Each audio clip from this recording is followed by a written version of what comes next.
Bardoli sugar ફેક્ટરીમાં શેરડી પિલાણ season શરૂ કરવામાં આવી. ધાર્મિક વિધિ સાથે શરૂઆત કરાઈ. સહકારી ક્ષેત્રે એશિયાની સૌથી મોટી અને પ્રથમ એવી સુરત જિલ્લાની બારડોલી સુગર ફેક્ટરી ખાતે પણ સુગર ફેક્ટરીના ઉપપ્રમુખ ભાવેશભાઈ પટેલ, બોર્ડ ઓફ ડિરેક્ટર અને સંચાલકોની ઉપસ્થિતિમાં બોઇલર પ્રજ્વલિત બાદ આજે સોમવારે સવારે 10 કલાકે પિલાણની શરૂઆત કરવામાં આવી. સુગર ખાતે પિલાણ શરૂ કરવાની ધાર્મિક વિધિ સંપન્ન કરવામાં આવી. વરસાદી માહોલના કારણે દિવાળી પહેલા શરૂ થતી સુગર ફેક્ટરી 2024ના વર્ષમાં દિવાળી બાદ શરૂ કરાઈ છે.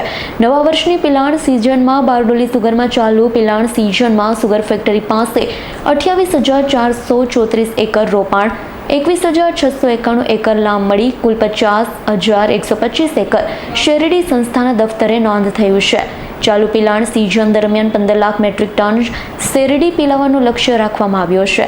લક્ષ્યાંક પાર પાડવા નવી પિલાણ સિઝનની શરૂઆત કરવામાં આવી. અંતે સભાસદ, સંચાલક, કામદાર, કર્મચારી સંસ્થાની પ્રગતિમાં એકબીજાના પૂરક હોય, જેથી તમામે સાથ અને સહકારના સંયમથી એકબીજાના સહભાગી થઈ સદ્ધર લક્ષ્યાંક પ્રાપ્ત કરવાનો અનુરોધ કર્યો છે. તો આ પ્રસંગે ઉપસ્થિત રહેવા બદલ ઉપપ્રમુખ ભાવેશ પટેલે સૌનો આભાર વ્યક્ત કર્યો.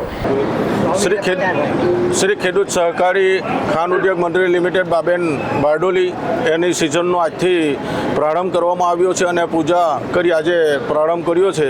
અને 24-25ની સિઝનમાં 26,000 એકરનું રોપાણ અને 24,000 એકર આપણે લાંબ શેરડી એમ કુલ 50,000 એકરનું આ પિલાણ કરવામાં આવશે અને લગભગ 15 લાખ જેટલો પુરવઠો અને આ સિઝનની અંદર અમે કસિંગ કરશું એવી અમને પણ અપેક્ષા છે. અને ખેડૂતોને પણ આ વર્ષમાં સારો ઉતાર આવે એવી અમે પણ શુભકામના પાઠવીએ છીએ અને અમારા સૌ કર્મચારી અને અમારા શુભેચ્છકોને પણ શુભેચ્છા આજના દિવસે પાઠવી છે.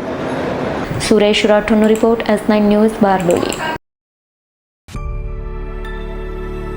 અમારી તમામ માહિતીથી અપડેટ રહેવા માટે જોડાયેલા રહો S9 ન્યૂઝ સાથે.